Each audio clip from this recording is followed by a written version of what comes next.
Hello guys, welcome to my channel Antaraj blog. আর তোমরা ভাবছো আমি এত সেজে গুজে বসে কোথায় যাব? তো কোথায় যাব সেটা এখন বলবো না, ব্লগের শেষে বলবো। তো এখন আমরা স্টেশনে, মানে স্টেশনে না, ট্রেনেই বসে আছি। স্টেশনে খুব ভিড় ছিল তো, তাই ভিডিও করতে পারিনি। তো এখানে মাম্মাম ঘুমাচ্ছে আর আমি এই যাচ্ছিলাম কাকির সাথে। কাকির সাথে আমি প্রথমবার কোথাও ঘুরতে গেলাম, আর সেখানে কাকিই নিয়ে যাচ্ছে।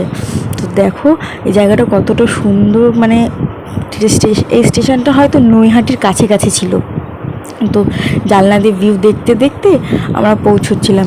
এরপর যখন আমরা জায়গায় অনেকটাই কাছে পৌঁছে গেছি, এখানে না চারিদিকে শুধু ধান ক্ষেত ছিল। এটা ধান ক্ষেতই, কিন্তু এখন ধান লাগানো হয়নি, কিন্তু দারুণ সুন্দর।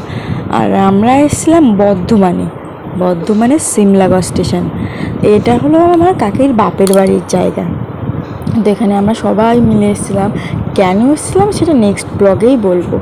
আর এই দেখো ট্রেন চলে যাচ্ছে, আর আমরা এখন কাকির বাপের বাড়ির দিকে যাচ্ছি। জায়গাটা এত সুন্দর, ছবিতে কেমন বোঝা যাচ্ছে জানি না, বাট জায়গাটা খুবই সুন্দর ছিল। চারিদিকে আমবাগান, পুকুর, এরকম মাটির কাঁচা কাঁচা রাস্তা, অসাধারণ লাগছিলো। আর ওই যে সবাই যাচ্ছে, আর আমি পিছনে ভিডিও করতে করতে যাচ্ছি।